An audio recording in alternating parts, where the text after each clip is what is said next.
गली गली में गुरु फिरे, हमसे दीक्षा ले, स्वर्ग जाओ चाहे नरक में, हमें तो बस लिफाफा दो।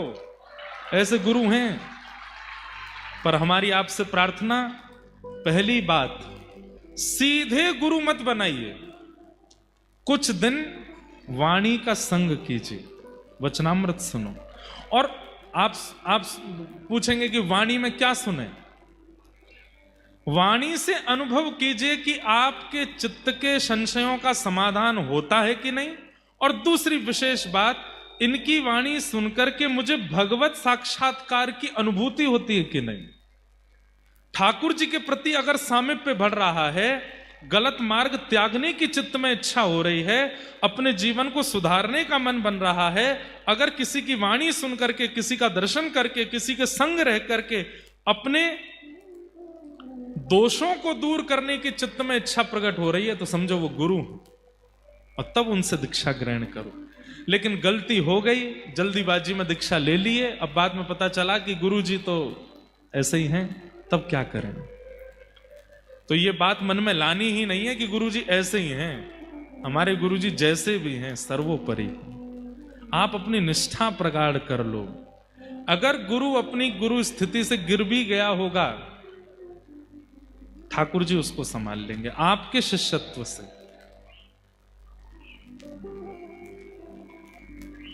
चाहे हार हो चाहे जीत हो, गुरु चरण में मेरी प्रीत हो। चाहे हार हो चाहे जीत। आजकल ऐसा भी होता है, अगर शिष्य जीत रहा है तो उसको लगता है मेरे गुरुजी बलवान है, मेरे गुरुजी आनंददायी है, मेरे गुरुजी बढ़िया हैं, क्योंकि मेरा सब बढ़िया चल रहा है, कमाई भी हो रही है, घर भी बन रहा है, सब कुछ बहुत बढ़िया चल रहा है, इसका मतलब मेरे गुरु की बड़ी कृपा है। नहीं, चाहे जैसी परिस्थिति आ जाए, आप अपने गुरु के प्रति निष्ठा का त्याग मत करो। कई बार ऐसा होता है बंधुओं कि गुरु शरणागति लेने के अगले दिन ही कष्ट आने शुरू हो जाते हैं। बहुत ध्यान से सुनिए सब लोग। हम तीसरी बार कटनी वालों से प्रार्थना कर रहे हैं, हमें बस शांति दे दीजिए और हमें कुछ नहीं चाहिए। हम साक्षात दद्दा जी को आपके चित्त में प्रकट कर देंगे, ये हमारा वचन है। बस आप हमको शांति दे दो। भाव इतने प्रकट होते हैं पर हम भूल जाते हैं आप लोगों की हिलना डुलना ये सब देख देख के, तो इसलिए हमारी प्रार्थना थोड़े नेक शांति से सुनो। क्या बता रहा था मैं? कई शिष्यों ने ये अनुभव किया होगा, कईयों के तो दीक्षा के बाद दिन ही बदल गए, खाकपति थे अरबपति बन गए, सब कुछ प्राप्त हो गया। और कईयों को दीक्षा के तुरंत बाद ही ठोकर लगी, गिर गए, नाक में लग गई, मुंह में लग गई और सब खत्म और होने लगा। जो रहा सहा था वो भी चला गया। दोनों स्थिति का क्या भाव है गुरु प्रणाली में, गुरु कृपा में? दोनों स्थिति का क्या भाव है? ध्यान से सुनो। अगर गुरु शरणागति प्राप्त करते ही सब छूटने लगे, सब खत्म मात्र सा होने लगे, तो इसका अर्थ है हम आप सब लोग अनेक जन्मों तक पृथ्वी पर अपने पूर्व जन्मों के या इस जन्म के कर्मों को भोगने आते हैं। ये सबको पता है, ये प्रारब्ध कर्म हम भोग रहे हैं। हमने ऐसा ही कुछ पूर्व में किया है जिसका फल हमको इस जन्म में मिल रहा है। इस जन्म में भी हम कुछ ना कुछ कर देंगे तो अगले जन्म में भी भोगना पड़ेगा। गुरु की कृपा कैसी होती है कि गुरु शरणागति प्राप्त होते ही गुरु के मन का नहीं पता उन्होंने क्या विचार किया। अगर वो किसी पर बहुत कृपा कर देते हैं तो एक बार में सोच लेते हैं, लाला मन में विचार कर लेते हैं कि भाई अभी इसके 6-7 जन्म और बचे हैं, इसको 6-7 जन्मों तक अपने पूर्व के किए हुए कृत्यों को भोगना पड़ेगा। ठाकुर जी से प्रार्थना कर देते हैं, नाथ 6-7 जन्मों तक इसको नहीं बुलाइए, इसी जन्म में सब खत्म करवाइए। अगले दिन से ही कष्ट प्रारंभ होते हैं। 7 जन्मों तक जो प्राप्त होने वाला है वो एक ही जन्म में आ जाता है। सब धीरे धीरे भोग भोग करके वो बस उस समय धैर्य ना छोड़े। अपने चित्त के धैर्य को डगमगाने ना दे। बस भोग जो भी आ रहा है सामने, गुरु गोविंद दोनों को प्रणाम करके सबको सह ले। गुरु की अति कृपा होती है, तब व्यक्ति के जीवन के सारे कष्ट एक समय पर ही आ जाते हैं और सबको भोग करके वो निवृत्त हो जाता है। जीवन में आने वाले कष्ट से व्यक्ति जब भागता है, जीवन में आने वाले कष्ट के निवारण के लिए दुनिया भर के प्रयास जब व्यक्ति करता है, तो वो कष्ट रुक जाते हैं और फिर प्रतीक्षा करते हैं, कोई नहीं आज रोक दो, 5 साल बाद फिर आएंगे। इसलिए उनको एक बार में ही स्वीकार कर लीजिए, गुरु गोविंद को प्रणाम करके सबको भोग लीजिए। 7 जन्मों में प्राप्त होने वाला कष्ट अगर गुरु कृपा और गुरु भाव में आपकी निष्ठा होगी, 7 दिन में व्यतीत हो जाएगा, 7 दिन में नष्ट हो जाएगा, निवृत्ति हो जाएगी। इसलिए उसके बाद गुरु पर संशय मत करो। हमने गुरु दीक्षा लिया, हमने गुरु शरणागति ली, हमने गुरुदेव को प्रणाम किया, हमारे तो जीवन में बड़े कष्ट आ गए। उसके बाद वो कष्ट नहीं, वो अनेक जन्मार्जित जो आपके भोग हैं वो सब एक साथ आए हैं और गुरु ने कृपा करके कहा एक बार में सबको नष्ट निवृत्त कर लो। सब लोग बिल्कुल विराजमान हो जाओ। अभी 7 बजे हैं, कथा का विश्राम समय 7 है, लेकिन तब है जब 4 बजे शुरू हो जाए। तो अगर विलंब से कथा प्रारंभ होगी तो फिर विलंब से ही विश्राम होगी। और रोज रात्रि में यहाँ संकीर्तन भी है। आज हमारे कन्हैया मित्तल जी आएंगे, आप सब लोगों को खाटू नरेश के मधुर भजन संकीर्तन सुनाएंगे। रोज यहाँ पर सुबह के सत्र में पार्थिव शिवलिंगों का निर्माण, सुबह भी कोई ना कोई सत्र में आचार्य चरणों की वाणी, संध्या के समय हम आपका थोड़ा समय लेंगे और रात्रि में संकीर्तन होगा। एक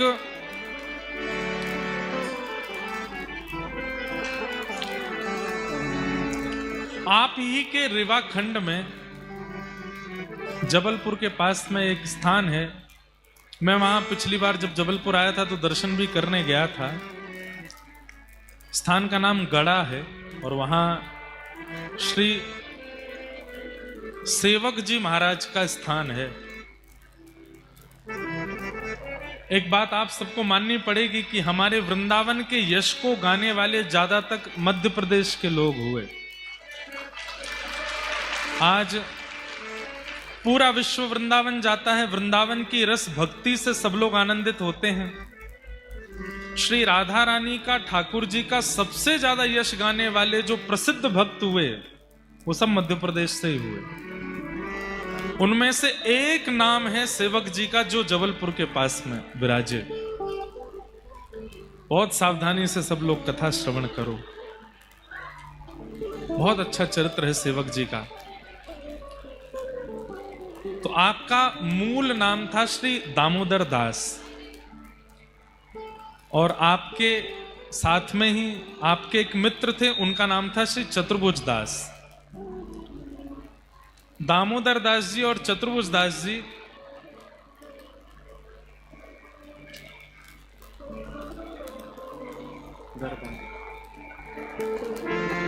ये 2 परम मित्र थे। एक बात हमारी बहुत ध्यान से सुनिएगा, मित्र वही जो हरि सो मिलावे, मित्र वो नहीं जो व्यसन करावे, मित्र वो नहीं जो आपको आनंद करावे, मित्र वो नहीं जो आपको खिलावे पिलावे, मित्र वो नहीं जो आपको धन देवे, मित्र वही जो हरि सो मिलावे, पत्नी वही जो हरि सो मिलावे, पुत्र वही जो हरि सो मिलावे, संबंध श्रेष्ठ वही जो हरि सो मिलावे। कोई भी संबंध उठा लीजिए, पत्नी का हो, पुत्र का हो, मित्र का हो, भाई का हो, गुरु का हो, किसी भी प्रकार का संबंध है, वो श्रेष्ठ तभी मानो कि उसके पास जाकर के हरि चर्चा होती है। तो मित्र वही जो हरि सो मिलावे, मित्र वही जो वृंदावन बसावे, मित्र वही जो जग जंजाल छुड़ावे, वो मित्र अच्छा है। आजकल मित्र उनको बनाते हैं हमारे युवा लोग, युवा भाई बहन, उनको ये मित्र बनाते हैं जो व्यसनी है। हम कथा करने जाते हैं तो कई सारे युवा आते हैं, और कथा सुनने वाले युवाओं की एक पीड़ा है, सुनने वाले युवाओं की, ना सुनने वालों की नहीं। कथा सुनने वाले युवाओं की एक पीड़ा है, और वो पीड़ा ये है कि महाराज जी, कथा सुनते सुनते हमने समय से सोना शुरू कर दिया, समय से उठना शुरू कर दिया, व्यभिचार करना बंद कर दिया, उल्टा सीधा खाना पीना बंद कर दिया। हमने अपना आचरण सुधार लिया, लेकिन इससे एक क्षति हो गई। मैंने कहा क्या? हमारे मित्र बहुत कम हो गए। मैंने कहा क्यों? बोले ऐसा कह करके मजाक उड़ाते हैं कि ये तो 10 बजे सो जाता है। 10 बजे सोने वाले व्यक्ति के मित्र नहीं है, सुबह 5 बजे उठ जाने वाले के मित्र नहीं होते, प्याज लहसुन के बिना भोजन खाने वाले को मित्र छोड़ देते हैं, व्यसन ना करने वाले को मित्र छोड़ देते हैं। आजकल के व्यसनी जीव ऐसे लोगों को अपने जीवन में रहने नहीं देते। अरे मित्रता की बात तो बहुत दूर की है, विवाह संबंध भी आजकल ऐसे ही बन रहे हैं। देखने के लिए जब परिवार जाता है तो ये कह के जाएंगे कोई व्यसन तो नहीं करता, खाता पीता तो नहीं लड़का, वो नहीं, कुछ खाते पीते नहीं है। फिर जब लड़का फाइनल हो जाता है तो लड़का लड़की की जब बात होती है तो फिर होती है कि तुम पीती हो कि नहीं। लड़की अगर कहते हाँ तो फिर पक्की है, कुंडली नहीं दिखवा रहे, दोनों ब्याह कर ले, दोनों पिएंगे। फिर आजकल व्यसनी होने से संबंध बन रहे हैं। एक समय व्यसनी ना होने से आपकी पूछ थी, और आज अगर आप व्यसनी नहीं हो तो आपकी पूछ नहीं है। और ये भगवान की बहुत बड़ी कृपा है। आप व्यसन छोड़ते हैं और व्यसनी आपको छोड़ देते हैं। अपने आप सफाई हो रही है आसपास, क्या दिक्कत है? तो आजकल के युवाओं के ये बहुत प्रश्न होते हैं, महाराज जी हमारे मित्रों ने हमको छोड़ दिया क्योंकि हम जल्दी उठ जाते हैं, क्योंकि हम झूठ नहीं बोलते, क्योंकि हम देर रात्रि तक पार्टी नहीं करते, क्योंकि हम गलत नहीं खाते, क्योंकि हम कथा सुनते हैं, क्योंकि हम सेवा करते हैं। बिल्कुल निराश मत होइए, हताश मत होइए। ये संसारिक बहलूपिया मित्र आपका त्याग कर देंगे, श्री कृष्ण ही आपके परम सखा बन के आएंगे और आपको स्वीकार करेंगे। बस प्रतीक्षा करो, ठाकुर जी आएंगे, ठाकुर जी सखा बन जाएंगे। तो मित्र वही जो हरि सो मिलावे, मित्र वही जो वृंदावन बसावे, मित्र वही जो व्यसन छुड़ावे, मित्र वही जो सतमार्ग दिखावे, वो मित्र है। तो जबलपुर में 2 मित्र थे पास के गांव में, जिनका नाम था दामोदर दास। अब यहां के लोग, अब देखिए कितनी बड़ी बात है, जिनकी मैं चर्चा सुनाने जा रहा हूं, जबलपुर और रीवा खंड के लोग ही इनको नहीं जानते, और हमारे वृंदावन में इनका नाम सुनते ही हाथ जुड़ जाता है। सेवक जी महाराज, आप राधा वल्लभ जी के मंदिर में जाकर के कह दीजिए कि हम सेवक जी के गांव से आए हैं, तो वहां 2-4 लोग आपके पैर छीलेंगे कि आप सेवक जी के गांव से आए। और छोड़िए, आज विश्व प्रसिद्ध परम पूजनीय प्रातः स्मरणीय श्री प्रेमानंद जी महाराज, उनके पास जाके बस इतना बोलना हम सेवक जी के गांव से आए हैं, महाराज जी आपको माला पहनाएंगे कि आप सेवक जी के यहां से आए हो। तब फिर सत्य बता देना, गांव तो दूर है, आए रेवा खंड से, रेवा खंड उन्हीं का ही है। सेवक जी महाराज वो हैं, उनका चरित्र हम सुना रहे हैं आपको। नेक शांति और दे दो इधर उधर वाले, नीचे वाले ने शांति कर लो भैया सब। तो श्री दामोदर दास जी और श्री चतुर्भुज दास, ये 2 मित्र थे। कभी कभी ठाकुर जी कई लोगों के, अब ऐसा होता है कि अब कथा हो रही है, यहां पर कोई आकर के बैठ गया और बैठे बैठे उसने कथा सुनी, कथा सुनकर के उसके चित्त में भक्ति पहली बार जगी कथा सुनने से। कई लोगों के साथ ऐसा होता है, पर कई लोग ऐसे होते हैं वो जन्म से ही भक्त होते हैं। मंदिर जाना, कथा सुनना, सत्संग करना, गुरुओं को प्रणाम करना बचपन से ही उनकी आदत जैसी हो जाती, सिखाना नहीं पड़ता, उनका स्वभाव बन जाता है। तो ऐसे ही थे श्री दामोदर दास जी और श्री चतुर्भुज दास जी, इसलिए दोनों मित्र हो गए। आप दोनों का नियम था कि जबलपुर में कोई भी संत जन पधारते, उनको प्रणाम करके निमंत्रित करना कि आप हमारी कुटिया के पास, घर के पास चलो, वहीं बैठ कर के आप कुछ सत्संग करो, वहीं हम आपको प्रसाद पवाएंगे, एक रात्रि हमको सेवा का अवसर दो, कल आप आगे निकल जाना। ऐसी प्रसिद्धि हो गई कि अब जो कोई भी आता है जबलपुर क्षेत्र में, उसे इन्हीं के यहां जाते, दामोदर दास जी के यहां।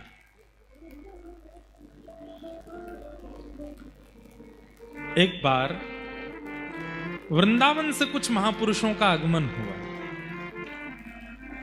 एक होता है ना कि चित्त में एक भावना बनी रहती है कि हमें जो प्रिय लगती है वो बात कोई सुना दे। तो सेवक जी श्री दामोदर दास जी सबकी बात सुनकर के यही सोचते थे कि ये ठाकुर जी के प्रेम स्वभाव की कोई बात बतावें, ठाकुर जी के नित्य विहार की कोई बात बतावें, श्री प्रिया जी की कोई बात बतावें। तभी कुछ महापुरुषों का वृंदावन से आगमन हुआ। वृंदावन से महापुरुष आए तो उनको एक पेड़ के नीचे बैठवाया, संत चरणों में प्रणाम किया, चरण धो करके कहा, महाराज जी कोई सत्संग सुनाइए। हितरवंश महाप्रभु कहते हैं, ठाकुर जी ने हमको 2 आंखें क्यों दी?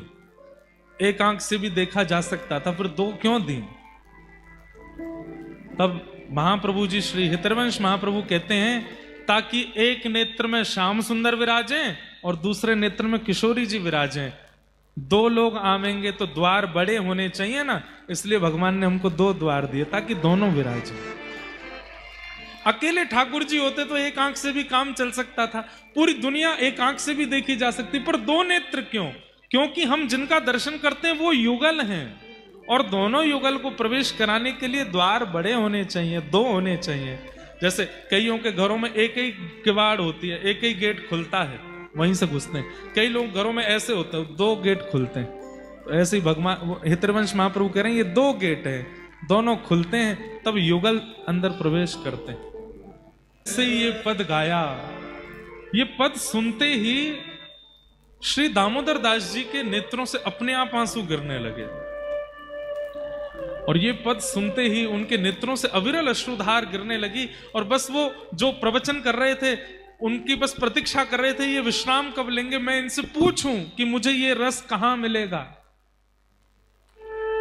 जैसे उनका प्रवचन विश्राम हुआ, चरणों में प्रणाम किया, बोले भगवान मैं तो इसी रस की प्यास में बैठा हूं, नर्मदा जी के तट पर बैठकर के नित्य प्रार्थना करता हूं, ऐसे संत आमे हमारे क्षेत्र में जो प्रेम रस की बात बतावें, श्री प्रिया प्रियतम की बात बतावें।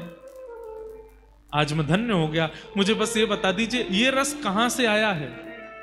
तब वो संत फिर गाने लगे, यह रस वृंदावन ते आयो, यह रस वृंदावन ते आयो। ये तो वृंदावन से आया है, और वृंदावन में भी इस रस के अनेक प्रवाहक हैं, पर एक अद्भुत प्रवाहक हैं श्री हितरवंश महाप्रभु। जैसे ही श्री हितरवंश महाप्रभु का नाम सुना, सेवक जी के तो रोम रोम नृत्य करने लगा। नाम सुनते ही, सुनिए, गुरु मिले नहीं है, गुरु का दर्शन नहीं हुआ है, गुरु की छवि नहीं दिखी है, केवल गुरु का नाम कान में पड़ते ही समाधान हो गया, यही तो गुरु हैं। कोई नाम ले देवे बस। आज भी स्थिति है, हमें कोई बात का प्रमाण देना है तो हम क्या कह देते हैं, गोस्वामी तुलसीदास जी ऐसा कहते हैं। तुलसीदास जी का नाम आते ही व्यक्ति को दोबारा रीचेक नहीं करना पड़ता, गोस्वामी जी कह रहे हैं तो सत्य ही कहा होगा। भक्तिमती मीराबाई ऐसा कहती हैं, ये बात सुनते ही हमारे मन में विश्वास आ जाता, मीराबाई कह रही हैं तो सत्य ही कहा होगा। हमारे दद्दा जी के जितने भक्त हैं, उनको कोई बात का प्रमाण देना हो, बस ये कहो दद्दा जी ने ऐसा कहा था, वो रीचेक थोड़ी करेंगे। दद्दा जी ने कहा था तो मतलब ये प्रमाणित है। इसे गुरुनिष्ठा कहते हैं कि आपकी आचार्य के प्रति दूसरी भावना नहीं, एक बार जो शब्द निकला, जो बात कही, वो प्रमाणित है। हितरवंश महाप्रभु का नाम सुनते ही श्री दामोदर दास जी के तो नेत्र पुलकित हो गए, रोम रोम नृत्य करने लगा। चरणों में प्रणाम करके कहा कि भगवान, अगर मैं वृंदावन गया तो हितरवंश महाप्रभु मुझे स्वीकार करेंगे? क्यों नहीं करेंगे? निश्चित स्वीकार करेंगे, तुम जाओ तो सही। और श्री दामोदर दास जी ने मन बना लिया कि मैं वृंदावन जाऊंगा। लेकिन वही बात है ना, कल करे सो आज कर, आज करे सो अब, पल में परले होएगी बहुरी करे को कब। सद कार्यों को कल पर नहीं टालना चाहिए, अब तुरंत कर लेना चाहिए। मन हो गया वृंदावन जाना है तो फिर निकल पड़ो तुरंत। ये मत विचार कीजिए अगले महीना कोई तिथि निकालेंगे, अगले हफ्ता कोई तिथि निकालेंगे। क्यों? हमारे यहां शास्त्रों में एक बात कही गई है, बहुत ध्यान से सुनिएगा। धाम जाने की इच्छा हो, गुरु दर्शन की इच्छा हो, कथा श्रवण की इच्छा हो, और या फिर धाम से कोई प्रसाद आपके घर लेकर के आ जाए, उनको स्वीकार करने में पल भर कर भी प्रतीक्षा नहीं करने, तुरंत करो। क्यों? क्योंकि अगर आपने परसों पर, तरसों पर, कल पर टाला, प्राणों का कोई भरोसा नहीं, रात में निकल गए तो फिर क्या करो?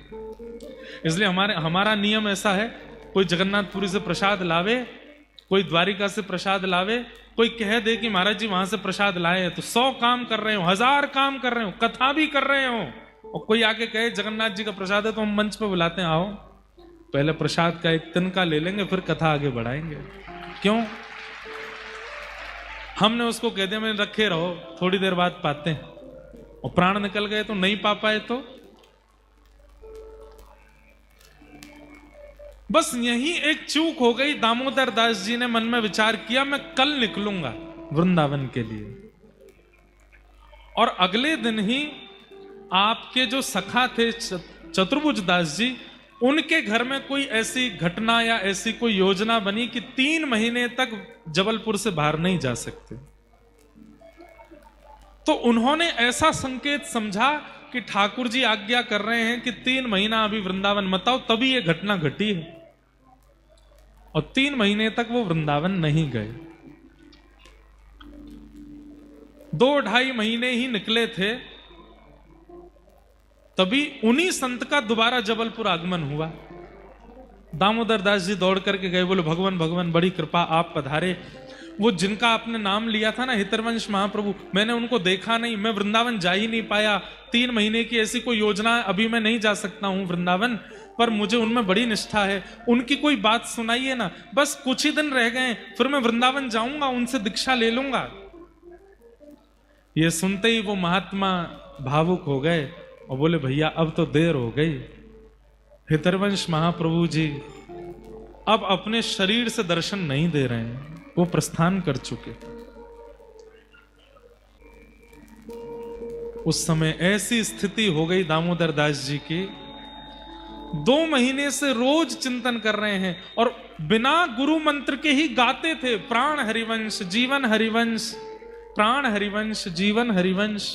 अब मैं जाऊंगा और श्री हितरवंश महाप्रभु से दीक्षा लूंगा, वो मुझ पर कृपा करेंगे, फिर वो रस मुझे भी मिलेगा जो सबको मिला है। लेकिन जैसे ही पता चला कि महाप्रभु जी अब शरीर से नहीं विराज रहे, नर्मदा जी की ओर दौड़ने लगे, प्राण त्यागने की भावना से, बस कि अब मैं प्राण त्याग दूंगा, ये क्या अनर्थ हो गया मेरे साथ। अरे मैंने कल पर क्यों टाला, उसी समय वृंदावन चला गया होता तो कल क्या होगा ये मुझे पता नहीं चलता, लेकिन कम से कम जाके मेरी दीक्षा तो होती, मुझे गुरु तो प्राप्त हो जाते।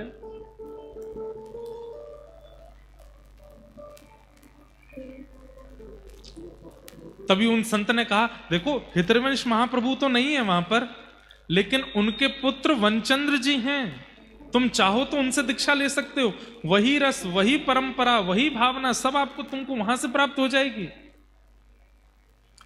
तो ये सुनकर के जो दूसरे इनके सखा थे चतुर्भुज दास जी, वो तो चले गए वृंदावन, लेकिन दामोदर दास जी ने प्रण ले लिया मैं वृंदावन नहीं जाऊंगा, मेरे गुरु तो वही हैं।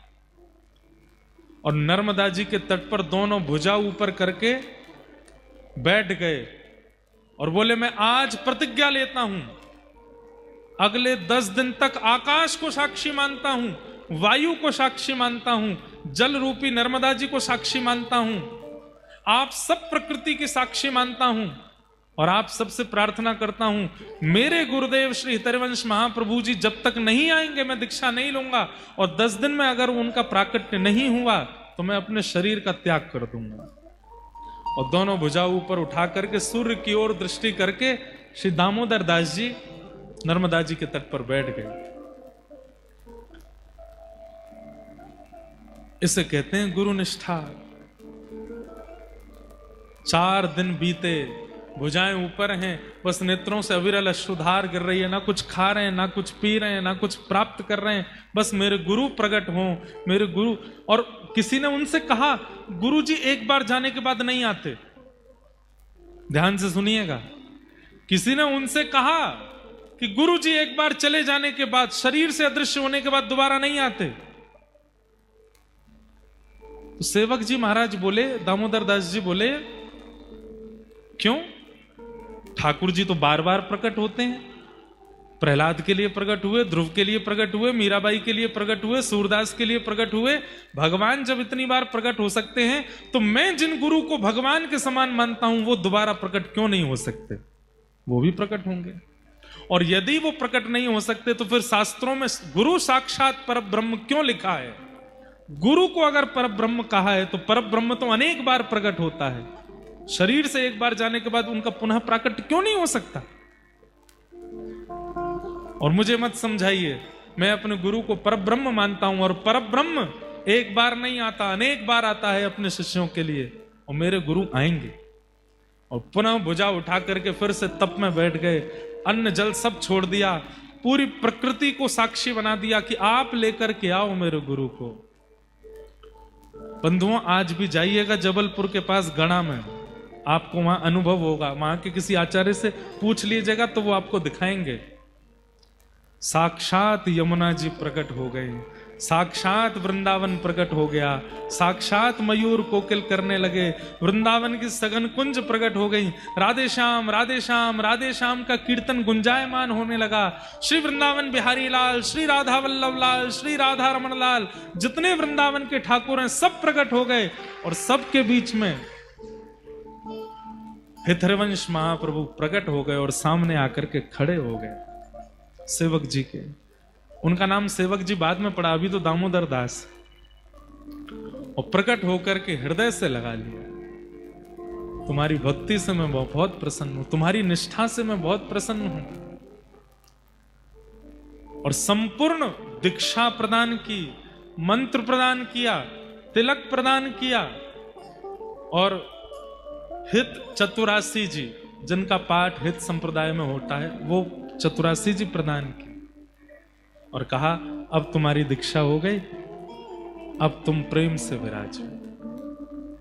ऐसा पहली बार हुआ कि एक शिष्य ने अपने शिष्यत्व से, देह से चले गए गुरुदेव को पुनः प्रकट कर दिया, और प्रकट करके उनसे दीक्षा ले ली।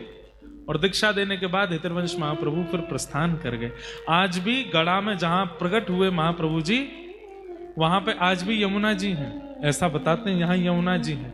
वहीं सारे वन आदि, वन्य प्रदेश, वृंदावन जैसा सब कुछ, वहां पर ठाकुर जी का स्वरूप भी विराजमान है, सब कुछ है। और उन्हीं ने नामकरण कर दिया कि आज से तुम्हारा नाम सेवक, अब तुम सेवक हो। तब सेवक जी ने हितरवंश महाप्रभु का वर्णन किया, उसी को सेवक वाणी कहते हैं। आज भी हित संप्रदाय में हित चतुरासी जी और सेवक वाणी जी दोनों का एक साथ पाठ होता है राधा वल्लभी परंपरा में।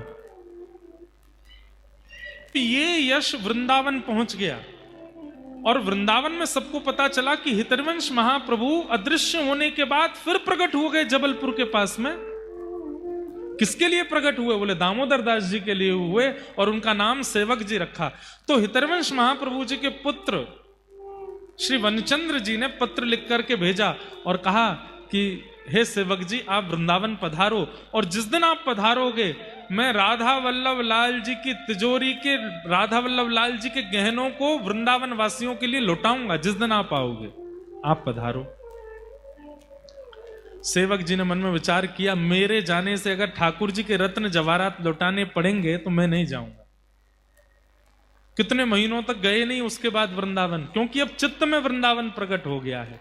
देह वृंदावन में नहीं है पर चित्त में वृंदावन प्रकट हो चुका है। पर कुछ दिन बाद इच्छा हुई कि राधा वल्लभ जी का दर्शन तो करूं, तो रूप बदल करके गए।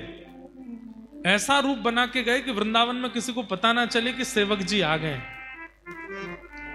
वृंदावन पहुंचे, जैसे ही वृंदावन पहुंचे कोई नहीं पहचान पाया इनको। सामान्य सा रूप बना करके, चंदन आदि पूरे मुख पे लगा करके, केश आदि मुड़ा करके और बिल्कुल सामान्य से रूप धारणा करके वृंदावन में प्रवेश कर गए। कोई नहीं पहचान पाया कि सेवक जी आ गए। जैसे ही राधा वल्लभ जी के मंदिर में पहुंचे तो राधा वल्लभ जी खड़े हैं ऐसे, और हितरवंश महाप्रभु के पुत्र वनचंद्र जी राधा वल्लभ जी का श्रृंगार कर रहे थे।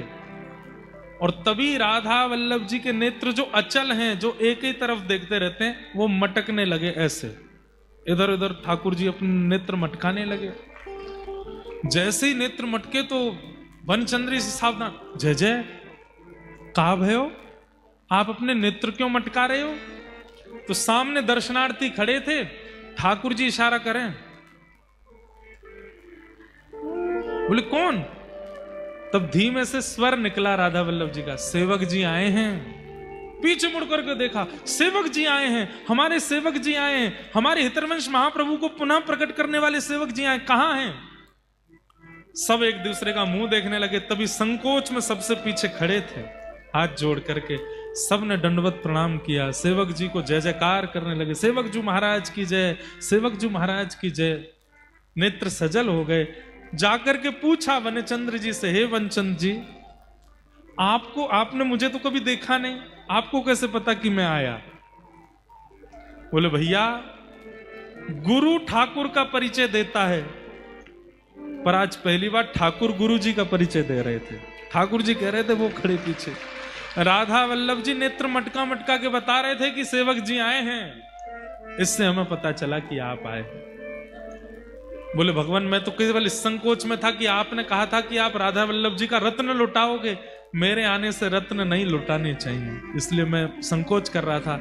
बोले नहीं, मैं ठाकुर जी के प्रसादी रत्न लुटाऊंगा, ताकि आप इतने बड़े भक्त हमारे वृंदावन में आए तो उनका यश तो हो। तो फिर ठाकुर जी के प्रसादी रत्न लुटाए नए बनवा करके। और उसके कुछ ही दिन बाद सेवक जी को लगा कि हमारा यश बहुत ज्यादा हो रहा है, आप दिव्य स्वरूप का त्याग करके और ठाकुर जी की अंतरंग लीला में फिर प्रविष्ट हो गए। बोलो सेवक जी महाराज की। ऐसे हुए श्री दामोदर दास जी, जिन्होंने अपने अदृश्य शरीर से गुरु को पुनः प्रकट कर दिया, प्रकट करके दीक्षा ले ली और दीक्षा लेकर के अपना कल्याण, उद्धार, जीवन उद्धार किया। ऐसे श्री दामोदर दास जी, श्री सेवक जी महाराज आपके ही इस क्षेत्र के हैं, इसलिए आप सबको उनके भाव से हम प्रणाम करते हैं कि जहां वृंदावन के अलावा पुनः वृंदावन अगर प्रकट हुआ तो वो रेवा खंड में हुआ, नर्मदा जी के तट पर हुआ। ऐसे आप सब लोग कटनी निवासी, और यहाँ तो इसको रेवा खंड भी यहीं से प्रारंभ है, बुंदेलखंड भी यहीं से प्रारंभ है, और भी कल हमको बता रहे थे, हाँ विंध्याचल भी यहीं से प्रारंभ है। कोई छोड़े नहीं, कटनी वालों ने सब पकड़ रखे हैं, सबका मूल स्रोत पकड़ के बैठे हैं। मतलब कटनी अगर कोई आ गया तो रेवा खंड का भी दर्शन हो गया, बुंदेलखंड का भी दर्शन हो गया, विंध्याचल का भी दर्शन हो गया, सबके अनुभव हो जाते हैं। ऐसे कटनी में हम आप सब लोग आनंद से दद्दा जी का पावन महोत्सव मना रहे हैं, प्राण प्रतिष्ठा उत्सव मन रहा है। आज प्रथम दिन गुरु कृपा और गुरु चर्चा के ऊपर हमने थोड़ी सी प्रकाश डाला। 2 दिन और, कल और परसों यहाँ पर प्रेम से हम ठाकुर जी के मधुर भक्तों के चरित्र और गुरु कृपा के बारे में श्रवण करेंगे और भक्तों की लीला सुनेंगे। और परसों खूब बढ़िया सुंदर एक उत्सव करेंगे कथा में। सब लोग खूब बढ़िया पीले पीले वस्त्र पहन करके आना, खूब मधुर उत्सव करके, और दद्दा जी के पावन इस प्राण प्रतिष्ठा महोत्सव का हम लोग सब आनंद लेंगे।